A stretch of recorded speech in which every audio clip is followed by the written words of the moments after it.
Годинава што изминува, во себе содржи неколку главни впечатоци. Првиот е дека се протегна навидум како цела деценија. Тоа веројатно заради натрупаноста на настани и случувања во изминатите месеци. Второ, како ретко која година во нашите животи, оваа година се нарекува историска, а се уште не е завршена, што имплицира дека моментално ја живееме историјата во создавање. Третото е повеќе чувство за лајт мотивот кој мене ме придружува оваа година, а тоа е кинеската клетва која сумирано вели: да даде Бог да живееш во интересно време. Времето, несомнено, е интересно. Идејата за демократија како политички систем може би своите идеолошки корени ги има во латинската демократија.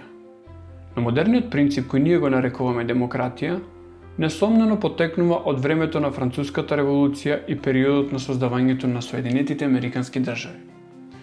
Тој политички систем сумирано значи дека власта, пред се она законодавната, оличена во институцијата парламент, се избира на непосредни избори, институција од која подоцна произлегуваат сите извршни институции и законски акти. Да нема забуни, во системи кои се председателски, истиот принцип важи и за изборот на председател, но и на локалните нивоа на власта. Идеална форма на демократија е плебисцитот, односно референдумското изјаснување, каде за одлуките или законските акти се консултира целокупното население со право на глас. Бидејќи еден таков систем би бил бавен и неефикасен, во сите демократии имаме така наречена представничка демократија. Овој систем се состои во извор на представници, пратеници, председатели или градоначалници на непосредни избори, кои се повторуваат во одреден интервал наречен мандат, при што суверенитетот и политичката моќ на граѓаните се делегира во рацете на нивните представници.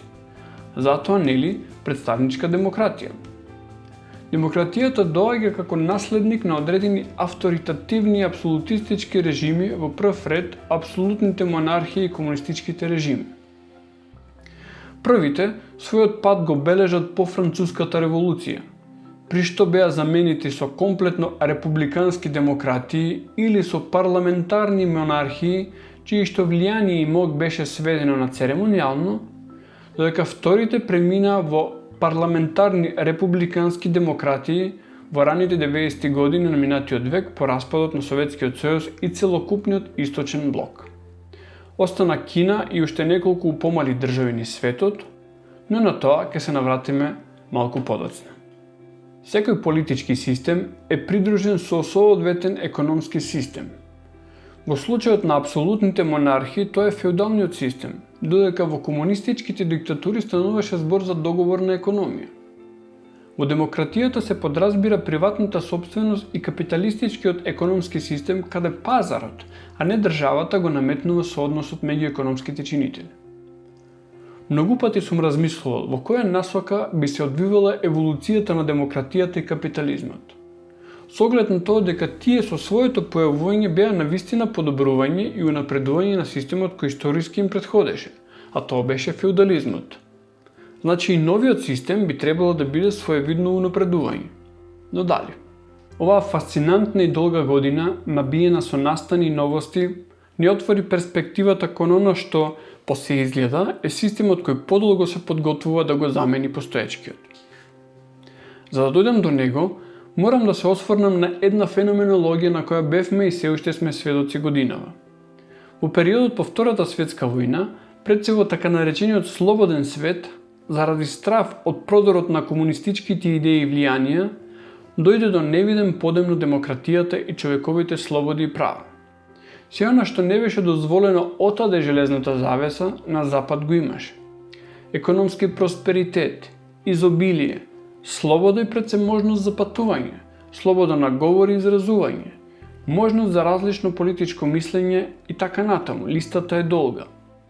Кон крајот на 20-тиот век, по фактичкото исчезнување на комунистичката закана, очигледно беше кај центрите на моќ дека сепак претерале во давањето на сите овие слободи и права. Потоа изнаоѓаат постојани начини и изговори, кои секогаш се спакувани во амбалажата за и во име на доброто на народот и успеваат да ги намалат веќе стекнатите права и слободи. Запаметете, зборувам за западните општества. Во овој смисол, класика на сите класики е 11 септември. Настан по кој степенот на контрола се зголеми, а самата слобода на говор и движење претрпе уназадувачки промени. Друг момент за кој не сме целосно свесни е развојот на дигиталните технологии, кои овозможуваат степен на контрола и следење кој е без конкуренција во минатото, дури и кај најрепресивните системи. Демократијата старее, а како таква почнува да ги покажува првите знаци на истрошеност.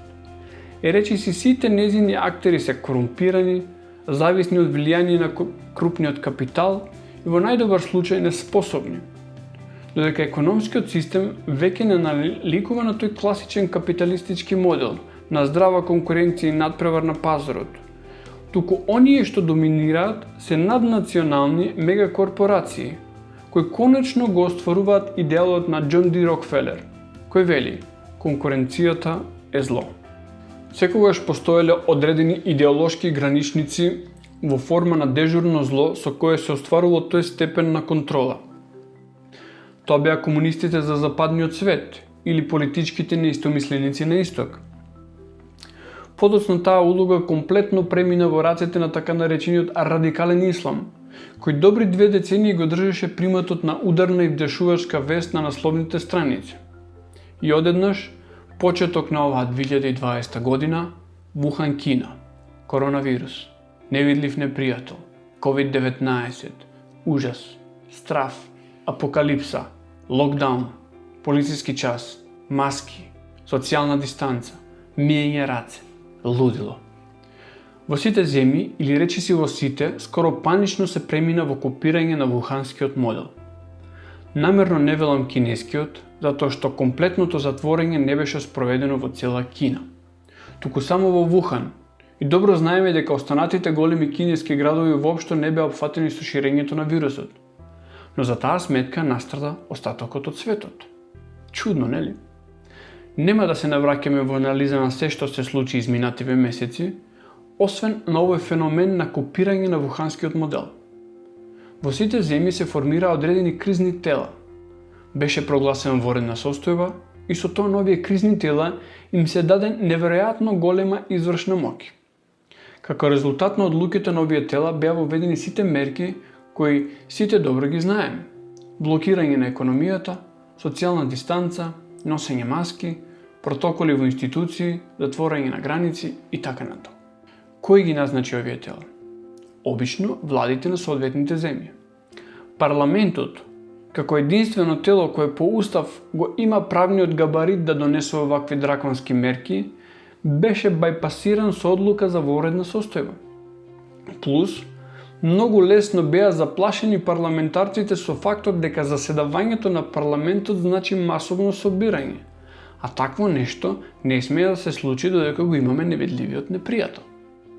Значи парламентарците дома, како и сите ние. Додуша ние не зимаме парламентарни плати, додека битката со невидливиот непријател ја води владата, и не толку владата колку телото составено од стручњаци во дадената област. Луѓе со тесна стручна оспособеност за справување со тие состојби. И нормално мерките што ги наброев погоре, а сумирано значат огромно лишување од уставно загарантираните права и човековите права гарантирани со Универзалната декларација за човекови права, и сега ние треба да се убедиме дека одредена струка во име на борба со невидливиот непријател не лишува од правото на движење, од правото на работа, па дури од правото на слободно изразување. Се тоа за наше добро. Ама важно, струката не смееме да ја доведеме во прашање. Ова е само диамантскиот врв на проблемот. Во сите области се инсистира дека избирањето на власт и владењето мора да им се препушти на технократи кои се способни за тоа и дека не треба никој да ги преиспитува нивните одлуки, заради недостаток на знаење со кое би се разбрала дадената проблематика. Овде исто така имаме еден феномен кој многу наликува на црковната догма, која мораше да се брани со репресивната институција наречена инквизиција. Сега, преовладува чувството дека сме исправени пред една научна догма, која има една и апсолутна вистина. Нијанси не постојат. Не постои парцијалност, туку само конечни вистини. А дали е така?